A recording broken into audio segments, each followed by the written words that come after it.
Saya ingatkan ya, kepercayaan adalah fondasi utama dalam dunia perbankan. Namun, apa jadinya jika kepercayaan itu dikhianati oleh orang dalam bank sendiri? Hari ini kita akan membahas kisah tragis Ken Lisandi, seseorang nasabah yang menjadi korban penipuan senilai 30 miliar yang oleh oknum pejabat Maybank. Ken Lisandi yang setelah menyadari dirinya ditipu tidak tinggal diam. Ya apalagi ya 30 miliar ya. Siapa yang tinggal diam ya kan? Brand Boomcast. Oke guys, kembali lagi di Brand Boomcast dan saya akan membahas kali ini tentang branding bank. Karena ada kasus yang sangat hot hari ini tentang kisah tragis Ken Lisandi yang tertipu oleh salah satu direksi Bank Maybank. Dan ini bagaimana bank harus menyikapin dan bagaimana kita harus melakukan perbaikan untuk kedepannya demi ya untuk banknya juga dan juga untuk teman-teman yang kenal dengan pejabat-pejabat bank. Jangan mudah ditipu. Semua orang bisa jadi penjahat ya. Oke. Kita mulai aja di Brand Boomcast ini bersama Shogi Mitro. Saya pakar digital branding yang akan membahas dari sisi branding. Dan saya ingatkan ya, kepercayaan adalah fondasi utama dalam dunia perbankan. Namun, apa jadinya jika kepercayaan itu dikhianati oleh orang dalam bank sendiri? Hari ini kita akan membahas kisah tragis Ken Lisandi, seseorang nasabah yang menjadi korban penipuan senilai 30 miliar yang oleh oknum pejabat Maybank. Gila nih. Ya, dan hingga perjuangannya mencari keadilan berujung pada kematian akibat serangan jantung. Kasihan banget. Dan bagaimana kasus ini terhadap branding Maybank? Kita akan kupas tuntas karena ini menarik sekali. Dan ini kasus sebenarnya ada hubungannya dengan istilah yang sering disebut dana talangan. Nah, kalian mungkin pernah dengar dana talangan. Jadi, kronologi penipuan yang menimpa Ken Lisandi ini seorang pengusaha asal Bandung ya, berusia 35 tahun, masih muda, menjadi korban penipuan melibatkan pejabat Bank Maybank. Dan kronologisnya seperti ini. Kepala cabang Maybank Cilegon berinisial AS, mengajakkan untuk berbisnis dan mengenalkannya kepada RS. Nah, ini ya. Melalui skema tersebut, Ken diminta mentransfer uang ke rekening RS di Maybank dengan jaminan tertulis di atas kop surat resmi Maybank yang dibuat oleh AS.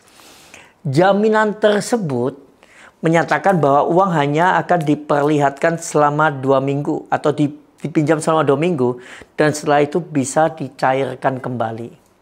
Cuma mau ditunjukkan bahwa ada uang segitu, nanti dianggap ada dananya, terus nanti mungkin dikasih iming-iming bunga tinggi, nanti dikembalikan.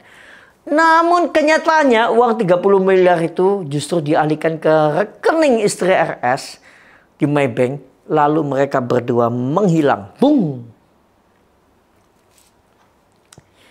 Kasihan kan? Dan ini cukup tragis ya. Ken Lisandi yang setelah menyadari dirinya ditipu tidak tinggal diam. Ya apalagi ya 30 miliar ya. Siapa yang tinggal diam ya kan? Ia melaporkan kasus ini pada 30 November 2024 ke Polres Metro Jakarta Pusat melaporkan kejahatan ini. RS ditetapkan sebagai tersangka pada 19 Desember 2024 dan ditangkap di Tegal, Jawa Tengah pada 27 Desember 2024. Sebenarnya aparatnya bertindak sangat cepat. Selama proses hukum berjalan, Ken harus bolak-balik antara Bandung, Jakarta untuk mencari keadilan yang menguras tenaga dan pikirannya.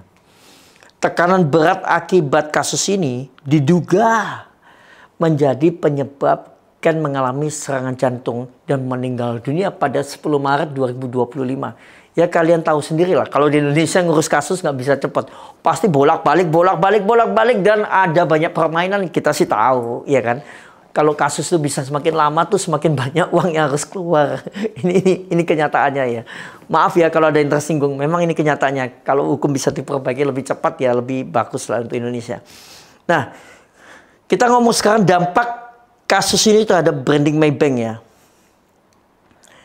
Kasus ini memberikan dampak signifikan terhadap branding Maybank. Ya, kepercayaan para nasabah ini pasti terguncang. Karena penipuan ini dilakukan oleh pejabat internal bank. Pejabat internal loh ya, bukan orang luar loh ya. Nah, reputasi Maybank pasti tercoreng. Karena mengingat bank seharusnya menjadi institusi yang menjamin keamanan dana nasabah. Pertanyaan publik muncul mengenai sistem pengawasan internal dan integritas karyawan Maybank. Jadi pertanyaannya, jangan-jangan masih banyak orang yang seperti ini di Maybank dipekerjakan. Pasti. Nah, kompetitor melihat ini akan memanfaatkan situasi ini untuk menarik nasabah yang khawatir dengan keamanan dana mereka di Maybank. Jadi kompetitor itu dari bank-bank lain pasti sekarang lagi menarikin nasabah-nasabah besar di Maybank untuk pindah ke banknya. Nah, sekarang saran nih ya bagi kalian yang bekerja di Maybank dan kalian kenal atasan-atasan kalian, ada strategi pemulihan branding untuk Maybank. Tapi ini menurut pandangan saya ya. Langkah-langkah strategis yang harus dilakukan Maybank adalah pertama, transparansi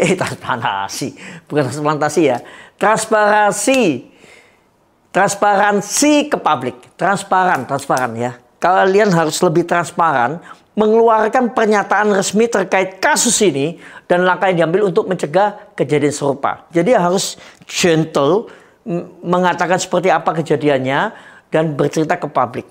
Kedua, harus kompensasi kepada kerugian korban. Karena memberikan ganti rugi atas kerugian finansial yang dialami oleh keluarga Ken Lisandi. Ini wajib ya, karena benar-benar kan banknya yang bertugas yang melakukan kesalahan. Nah, yang ketiga, penguatan sistem internal.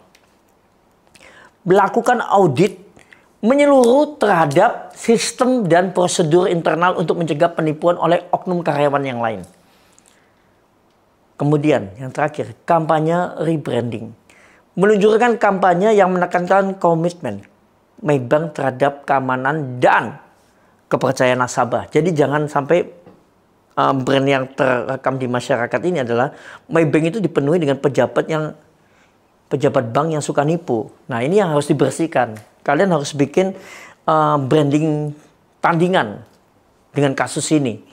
Dan pasti kalau cara brandingnya benar ya akan kembali normal. Karena kasus seperti ini nih sebenarnya pernah terjadi di bank lain dan ada beberapa bank yang berhasil mengatasi dengan baik ya. Dan kasus Ken Lisandi ini memberikan pelajaran yang paling berharga pada industri perbankan yang lain. Integritas karyawan itu penting sekali dalam menjaga kepercayaan nasabah. Ya ini memang sulit ya, karena di pemerintahan juga kita tahu integritas pejabat pemerintah juga banyak yang memalukan ya.